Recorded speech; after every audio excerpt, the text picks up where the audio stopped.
Bonjour à tous, deuxième interview des pilotes qui se sont illustrés au Grand Prix de Pau pour l'association Pau Rennes des Sports. Cette fois-ci, on va remonter le temps jusqu'en 2002 avec un pilote français qui a gagné à 3 reprises dans la catégorie des monoplaces.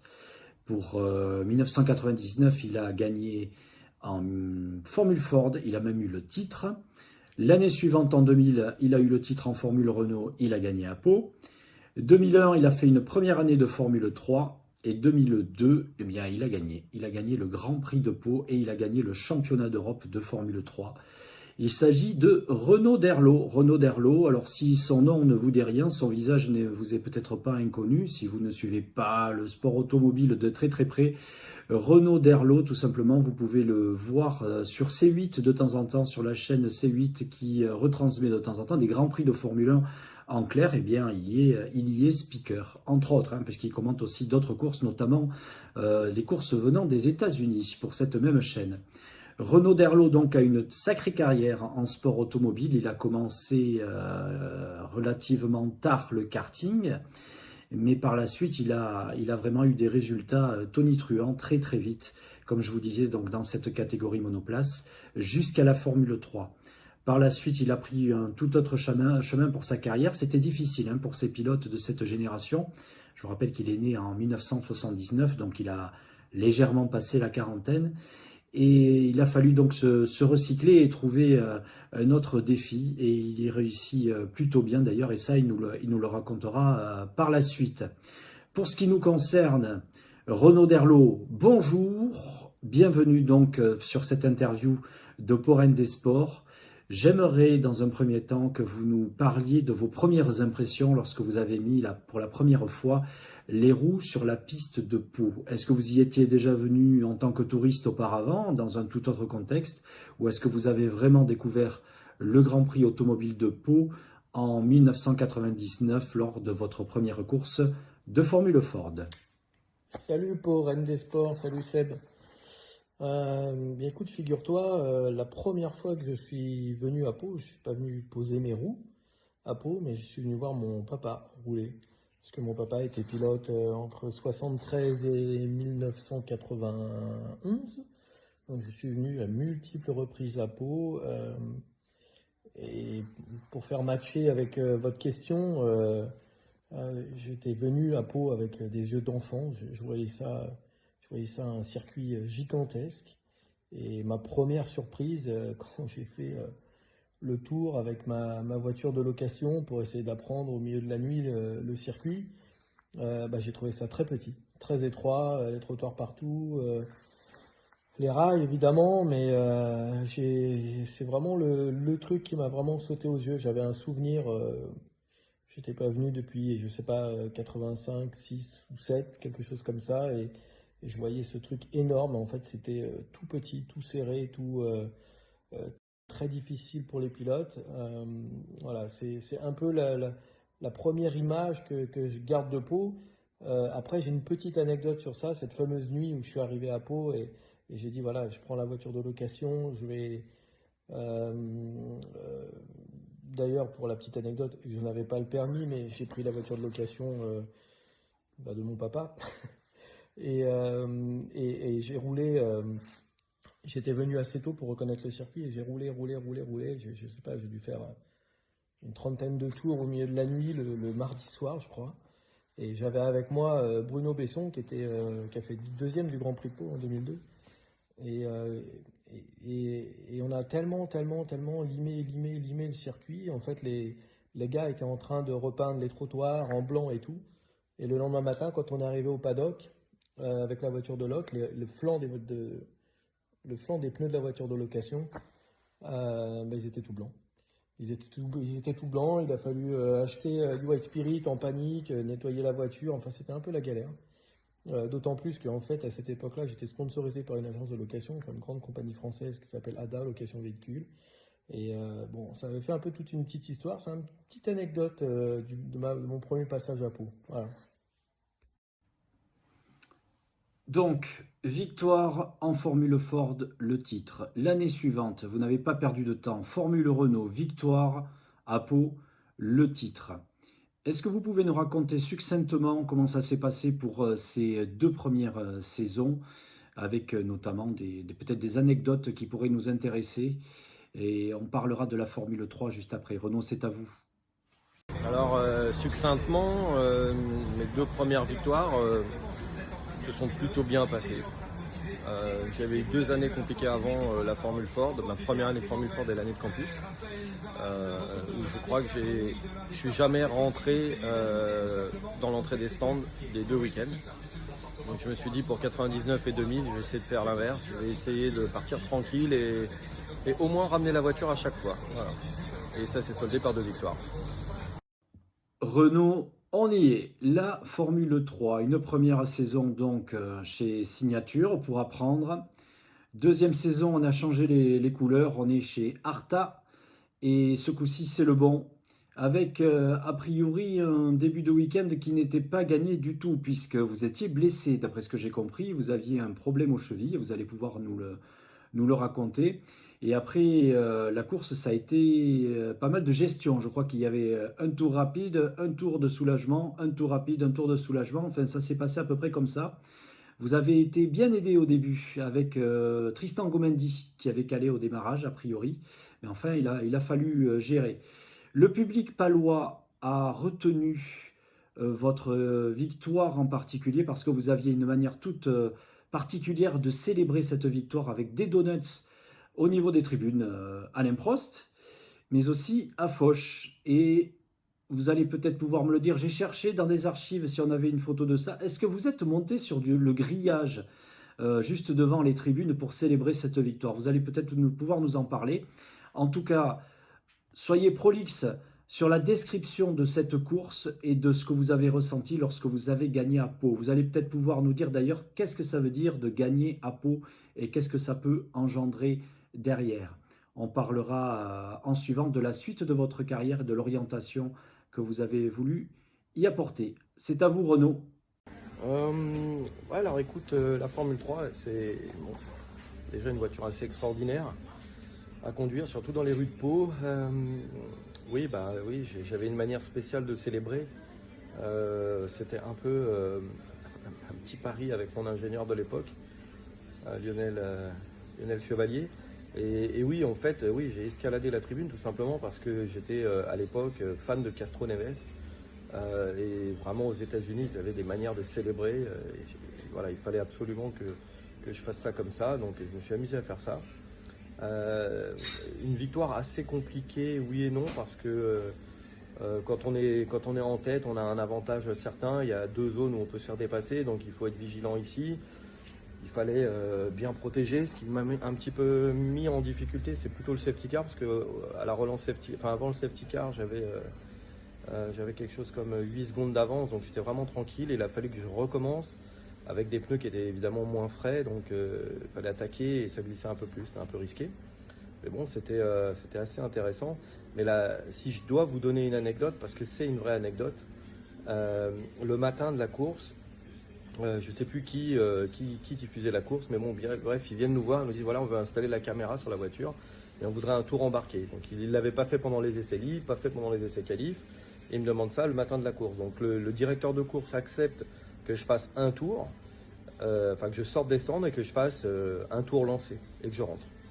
Et je dis à mon ingénieur, je dis putain, je vais pas avoir le temps de chauffer pour passer devant les stands à fond. Si je passe pas devant les stands à fond, dans la caméra embarquée, ça va se voir, je vais passer pour un nul et tout ça. Il m'a dit non, Renaud, déconne pas, on s'en fout. Je dis non, je vais chauffer, je vais passer à fond dans mon premier tour. Et donc j'ai bien chauffé mes pneus. Je suis passé à fond un peu en glisse des 4 roues parce que c'était pas assez chaud. Et honnêtement, c'était 2 heures avant le départ. C'était quelque chose comme 11 heures et 3 heures avant le départ. 11 heures et le départ à 14 heures. Donc c'était un peu risqué de ma part. Et j'étais assez fou pour prendre ce genre de risque. Voilà. La petite anecdote du Grand Prix de Pau 2002. Renaud, une victoire au Grand Prix de Pau, ça fait bien sur un CV, on est tout à fait d'accord. Malheureusement, par la suite, c'est compliqué pour les pilotes de votre génération de monter dans les catégories supérieures. On sait qu'il faut des budgets très conséquents. Alors c'est vrai que la catégorie Rennes, la Formule 1, jette un œil intéressé sur ces pilotes victorieux à Pau, tant le circuit est exigeant. Pour ce qui vous concerne, eh bien, il a fallu faire un choix. Donc ce choix, vous l'avez fait et pas facile, j'imagine, à faire. Et vous êtes devenu manager, vous êtes devenu coach de jeunes pilotes et des pilotes un petit peu plus aguerris, parce qu'on pense notamment à Jean-Éric Vergne, dont on ne compte plus les titres, et d'autres pilotes que l'on oublie bien sûr. Je pense aussi à Nicolas Prost. Nicolas Prost, j'avais vu un reportage où vous le coachiez sur Formule Renault, je crois que c'était chez Graf Racing. Est-ce que vous pouvez nous parler de votre nouveau métier de coach, des joies, des difficultés que cela peut vous apporter, et peut-être aussi de temps en temps du fait d'être speaker sur les chaînes telles que C8 pour les différentes courses automobiles. Renaud Derlot, c'est à vous. Eh bien, écoute, oui, je peux t'en parler. Bah, ce métier de coach, agent, manager, comme tu veux, ça regroupe beaucoup de choses. La première qui m'intéresse le plus, c'est vraiment, pour laquelle j'ai une vraie passion, c'est la détection. Parce que c'est très facile de dire que Lewis Hamilton c'est le meilleur. Aujourd'hui, tout le monde s'amuse à dire ça, mais en fait, ce qui est fascinant, c'est de le voir en karting au milieu de 200 mecs et de se dire, voilà, lui, c'est le futur grand. Ça, c'est assez fascinant. Et je dois avouer que j'ai une vraie passion pour ça, pour détecter des jeunes et voilà. Alors après, ça ne veut pas forcément dire on peut les détecter, mais pas forcément travailler avec eux parce qu'il y a plein de paramètres qui rentrent en ligne de compte. Mais ça, c'est un élément important de ma vie, hein, ce côté détection. Donc je passe beaucoup d'heures sur le bord des circuits avec mes pilotes, mais aussi pour en observer d'autres et essayer de les mettre dans notre structure. Évidemment, oui, j'ai commencé avec Nicolas Prost, avec qui je suis très copain, très ami encore aujourd'hui. Nicolas qui avait un parcours très atypique puisqu'il a quasiment pas fait de karting, hein. Il est parti vivre aux États-Unis pour ses études, il est revenu faire la campus à l'époque et puis je me suis occupé de lui et puis les choses se sont enchaînées. Puis rapidement je suis tombé sur Jean-Éric Vergne qui était un grand pilote et surtout un grand talent et voilà, et on sait ce qu'il a fait, on sait ce qu'il fait encore. Aujourd'hui, il est toujours à mes côtés, hein, puisque maintenant il est associé avec moi dans notre nouvelle structure de management. Donc il est partie prenante et j'ai réussi en fait, une de mes belles réussites, je trouve, c'est que moi j'ai cette passion de la transmission du savoir aussi. Et je vois que Jean-Éric là aussi, parce qu'il est assez impliqué autour de nos pilotes, il parle beaucoup à nos pilotes. Et bon voilà, ça fait partie de l'ADN de notre structure et on est assez fiers de ça et on s'implique beaucoup là-dedans. Dans l'association Pau Rennes des Sports, on aime tous les sports. Et vous avez failli pratiquer notre sport à très haut niveau, puisque vous dirigiez doucement vers une carrière de footballeur pro. Est-ce que vous pouvez nous en parler un petit peu? Vous êtes né à Aubervilliers en 79, mais vous habitez Senlis. Alors, quel club vous avez fréquenté et à quel moment vous avez fait le choix de vous diriger sûrement vers le sport automobile?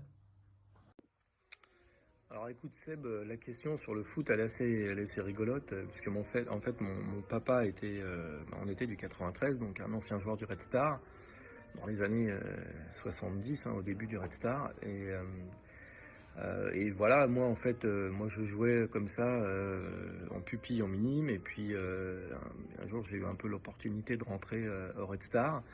Et puis en même temps, j'ai eu l'opportunité de commencer le karting et j'ai trouvé plus marrant de faire du karting. Alors après, de dire que j'allais devenir professionnel dans le foot, c'est clairement pas vrai. J'ai une vraie passion pour le foot. Je l'ai mis entre parenthèses tout au long de ma carrière et j'ai repris en vétéran à 35 ans et je joue toujours. D'ailleurs, on joue le Variété Club de France là, le 9 janvier. Vous pouvez venir nous voir. Donc j'ai une passion pour le foot assez importante. J'ai plein de copains footballeurs professionnels ou anciens footballeurs professionnels. Mais voilà, c'est le choix, il n'y a pas eu de choix en fait, ça s'est fait naturellement et il fallait absolument s'impliquer à 100%, donc je pouvais pas, bonjour monsieur, je pouvais pas continuer dans le football en parallèle de ma carrière, voilà, automobile. Voilà, mais j'ai une grande passion pour le foot. Alors on a parlé de la catégorie monoplace, mais vous vous êtes illustré par la suite en 2005 en étant vice-champion de la Coupe européenne Mégane Trophy. En 2009, vous êtes champion de France Porsche Carrera Cup. On connaît bien la Porsche Carrera Cup à Pau, même si elle y vient sporadiquement. En tout cas, on a de très très bons souvenirs dans cette catégorie et on sait que le niveau y est très élevé. Ouais, alors ensuite, l'histoire du passage au GT, en fait, c'est un passage obligé pour tous les pilotes qui n'ont pas l'accessible vers la monoplace à haut niveau. J'ai quand même eu une petite parenthèse avec les 24 heures du Mans, où j'ai roulé chez Courage avec un proto. Et puis, bon, en fait, après, bon, quand on est performant, il suffit d'être après dans la bonne équipe pour pouvoir exploiter voilà, les choses. Donc c'est pour ça que j'ai réussi à être pas trop mal avec la Mégane. Qui venait de faire son apparition, et puis évidemment la Porsche Carrera Cup. En plus, je suis content d'avoir gagné la Carrera Cup parce que mon père l'a fait en 91, la Carrera Cup, et que en 92 il a arrêté de courir pour que me permette moi de commencer le karting. Et j'étais gamin et je venais avec lui sur toutes les courses de Carrera Cup. Donc gagner la Carrera Cup en 2009 après, il était à mes côtés, mon père, hein, et c'était assez sympa. Et puis voilà, au milieu de tout ça, il y a un truc hyper important, Seb, qu'il faut dire. Quand vous êtes sportif de haut niveau, il y a des grandes rencontres.